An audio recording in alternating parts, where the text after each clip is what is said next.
Hey guys, Sean Bougie, surplusfundsriches.net. I'm getting two questions consistently, pre-purchase questions where people are calling my cell phone, and I'll give you that number in a minute.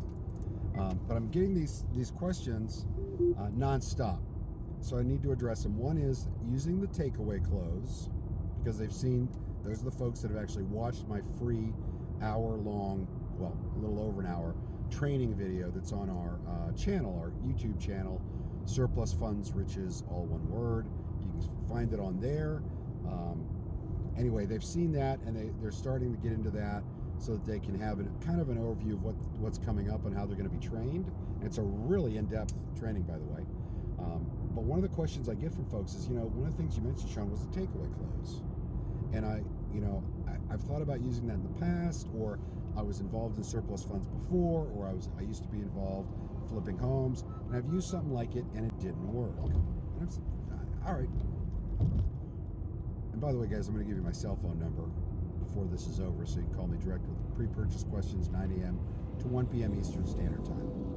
I said, all right, tell me how you used it. And to a T, I get this. I understand, Mr. Johnson. I can't offer you that much. I appreciate your time, and I wish you the best of luck. Good day. That's not how you use the takeaway close. Okay? Let me give you 3 examples, and then I'm going to tell you the difference between what I do and what you're doing, and why that closing, which should be working for you every day, all the time, is not working for you. Let's do an example with surplus funds. You tell them what you're going to do. The way we do it, we always hire attorneys. We always give them money up front as a good faith. We use it way different than anybody else I know. But when we explain it and we give the breakdown of how the costs are there and what we're going to make and what they're probably going to make, sometimes they'll say, I want to make more. And I'll say, listen, I understand and respect what you're saying. I'm giving you the best deal I can possibly give you. And this will depend on state at this point, but I'd say, hey, you can't always claim the money forever, so regardless of your decision on how you want to claim it, you need to get on that, okay? But regardless, Mr. Johnson, I appreciate and understand and respect your decision. Thank you for giving me the opportunity to talk to you. I can't give you what you want me to give you. I'll send you a letter that goes over who we are with our contact information. Again, I appreciate your time. If you change your mind, give me a call. Have a nice day, sir. Bye. Done. Okay? Now let's talk about if you were flipping. I understand and respect, sir. You want to get full price or retail price for the property. I can't do that. I'm not the end buyer. I'm going to buy it from you cash, as is where is, and then I'm going to take any risk associated with that in order to sell it to a third party. So the best I can do was the money that I quoted to you. I understand and respect what you're saying. I want to get the most I could too. We are 2 weeks out. Usually this is when I get the call. We are 2 weeks out from the closing. So regardless of what you do, if you do want to sell it, if you're not going to be able to catch up the payments, if you do want to sell it, please do that as soon as possible, okay? They're not going to stop the foreclosure. So you really need to do that. So find somebody that'll buy it and close extremely quickly. If you change your mind, we are 2 weeks out from the foreclosure. I need a week to make this work because I have to record the documents, I have to record the deed, I have to pay off the taxes to stop the sale, the foreclosure sale, and send you your money, and that's going to take a week. I've got to send that off for recordation. I've got to then say that it was recorded. I have to then pay off the taxes in full, and then I have to send, and in addition to that, I've got to send an attorney, notary out to you to get these documents notarized. So if you change your mind, again, I respect what you're saying, but if you change your mind and you decide to go with me, the cash buyer, give me a call at least a week in advance, and I will set up a mobile notary and get money in your pocket in a week or less.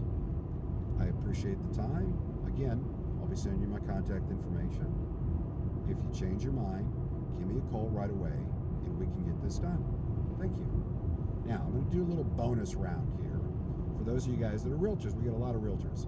Mortgage guys out there, by the way, mortgage officers get this too.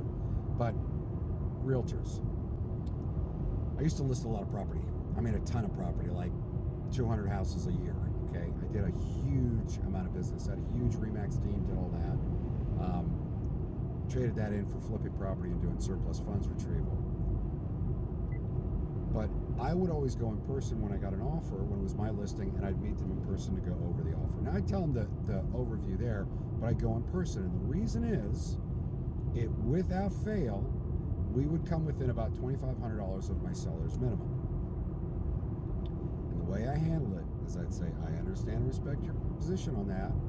This may not be the right buyer for you guys for this house. So I understand that. I'm going to need you guys to get it back up to showing speed. I'm going to take all this stuff back to the office, and then I'll give the agent a call, let him know that we're not going to accept it. This was the minimum we could take, and withdraw our previous counter, or won't give a counter, whatever it was. Usually I try to meet him, and then the other agent, the buyer's agent, we'd be talking to one another, and they'd be with the buyer. I know I'm old school, guys, but trust me, it pays off. But we go back once, we couldn't get to where we needed to go. So I would tell them, sounds like we don't have the buyer that's going to fit for this house. We're resetting the clock. The average time on the market's 2 months. We've probably got about 2 months here. Need you to get the place back into showing order. I'll let the agent know that we can't accept it. I got a little bit of a drive back to the house. Give me a call if you change your mind.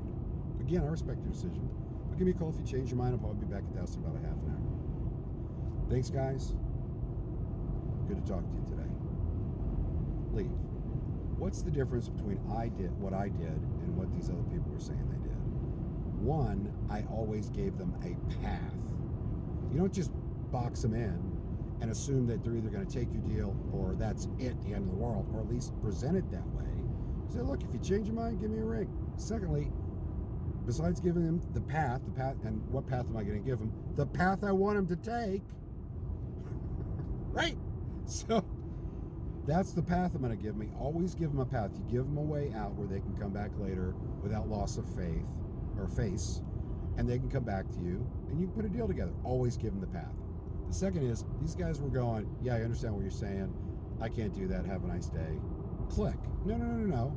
You didn't give them the path, but you also didn't use the full verbiage. I always try to say I understand and respect what you're saying. Look, I'm old school. I'm the last guy that feels like I need to validate somebody, okay?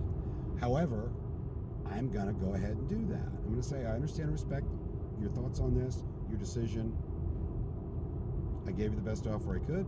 If you change your mind, give me a call. Give them the path to take. Don't just shut them down. That's stupid. And always do a follow-up mailing. It says, hey, talked to you today.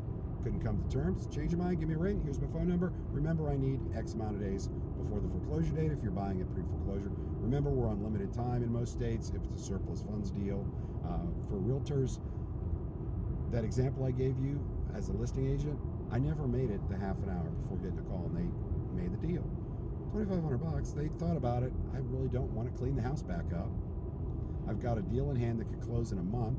Sean said the clock has been reset, so it could be another 2 months before we get an offer again. And I understand today that's not the case. But that's the kind of thing you've got to do. Give them a path and respect them. And the other thing, one final thing. One of the best investors, smartest investors I ever met in my life was Troy. He's since passed away. But he used to get mad at me because we go on prospective deals together trying to buy property pre-foreclosure. And he used to get mad at me because I go, I'm sorry, we can't do that. So we come out of there, and he was from Jersey. He'd say, hey, look, man, you don't apologize. You didn't do anything wrong. You made the man an offer. You didn't take it. What are you sorry for? A couple times we did that, though, and we got some deals together where he eventually said, you know what, I don't think we would have put that together unless you had been empathetic like that, unless you'd say, I understand, I'm sorry, we can't give you more. He goes, I'm not going to do it, but you're good at it. And my way of thinking was, an apology costs nothing, okay? And I'm not sorry for anything I've done. I'm just sorry that we couldn't come to terms. I hope this helps you guys. If you're trying to use the takeaway, it is the most powerful closing on the planet, and it works if you do it right. Surplusfundsriches.net. Thanks. Oh, I promised you my phone number. This is 9 a.m. to 1 p.m. Monday through Friday Eastern Time. If you have pre-purchase questions, I'm not your mentor. If you have pre-purchase questions on buying one of my programs, I'm at 704-791-9398.